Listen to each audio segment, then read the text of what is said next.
ಯಾವ ಇಯರು? ನಿಮ್ಮ ಪ್ರಶ್ನೆ. ವೇದಿಕೆಯಲ್ಲಿ ಆಸೀನರಾಗಿರುವ ಎಲ್ಲರಿಗೂ ನನ್ನ ನಮಸ್ಕಾರಗಳು.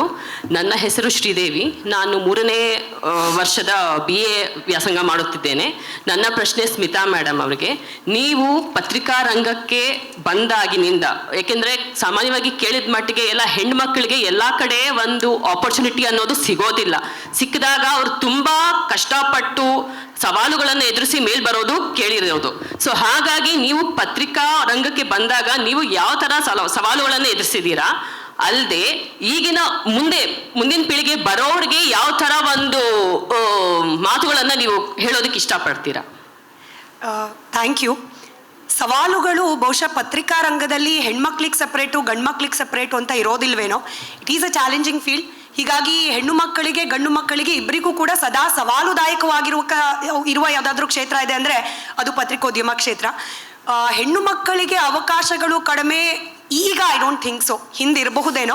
ಬಟ್ ನಾನು ಈ ಪತ್ರಿಕೋದ್ಯಮ ಪ್ರಪಂಚಕ್ಕೆ ಕಾಲಿಟ್ಟಿದ್ದು 2008ನೇ ಇಸ್ವಿಯಲ್ಲಿ. ಆಗಿನಿಂದ ಸಮಾನವಾದ ಅವಕಾಶ ಎಲ್ಲ ಕಡೆ ಸಿಗುತ್ತೆ. ಆದರೆ ನಾವು ಪ್ರತಿ ಬಾರಿ ಸಮಾನತೆ ಅವಕಾಶ ಅಂತ ಮಾತನಾಡುವಾಗ ಸ್ವಲ್ಪ ಬಯಾಸ್ಡ್ ಆಗಿ ಮಾತನಾಡ್ತೀವ ಅಂತ ಹೇಳಿ ಕೇವಲ ಅವಕಾಶಗಳ ಬಗ್ಗೆ ಮಾತನಾಡ್ತೀವಿ, ಅರ್ಹತೆ ಬಗ್ಗೆ ಕಮ್ಮಿ ಮಾತಾಡ್ತೀವಿ. ನಮಗೆ ಅವಕಾಶ ಸಿಗಬೇಕು ಅಂತಂದರೆ ನಮ್ಗೆ ಅರ್ಹತೆ ಇರಬೇಕು. ಅರ್ಹತೆ ಇರಬೇಕು ಅಂದರೆ ಅದಕ್ಕೆ ತಕ್ಕನಾಗಿ ನಮ್ಮನ್ನು ನಾವು ತಯಾರು ಮಾಡ್ಕೊಳ್ಬೇಕು.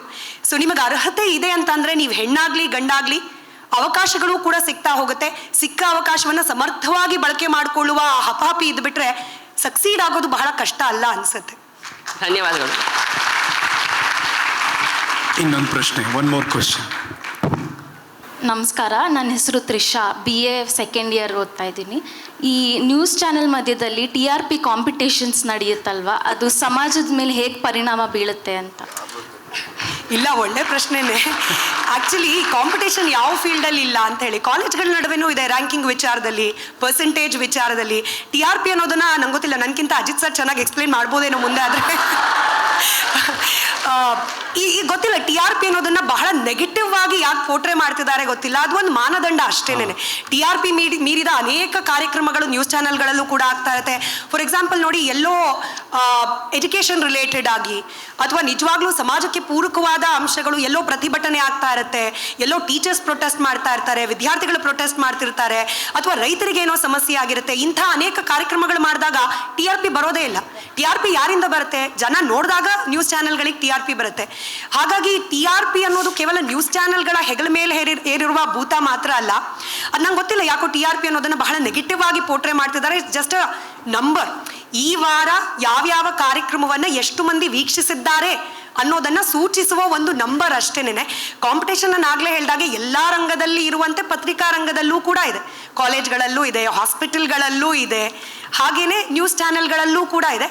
ಪರಿಣಾಮ ಬೀರುತ್ತೆ ಹೇಗೆ ಅಂತಂದರೆ, ವೀಕ್ಷಕರನ್ನು ತಲುಪುವ ಹಾಗೆ ವೀಕ್ಷಕರು ನೋಡುವ ಕಾರ್ಯಕ್ರಮಗಳನ್ನು ಹೆಚ್ಚಾಗಿ ಮಾಡಬೇಕು ಅನ್ನೋದು ಎಲ್ಲ news ಚಾನೆಲ್ಗಳ one line agenda.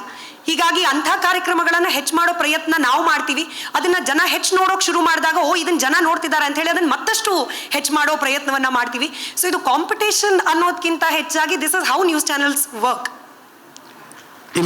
In a way, ನೀವು ಮತ್ತು ನಿಮ್ಮ ಗೆಳತಿ ಪಕ್ಕ ಕೂತಿರೋರು ಒಂದೇ ಕ್ಲಾಸ್ ಅಟೆಂಡ್ ಮಾಡ್ತೀರಾ, ಒಂದೇ ಬುಕ್ ಓದ್ತಾ ಇರ್ತೀರಾ, ಒಂದು ಎಕ್ಸಾಮ್ ಬರೀತೀರಾ, ಅದು ರಿಪೋರ್ಟ್ ಬರುತ್ತೆ ನಿಮಗೆ. ಸಿಂಪಲ್ ಅಷ್ಟೇ.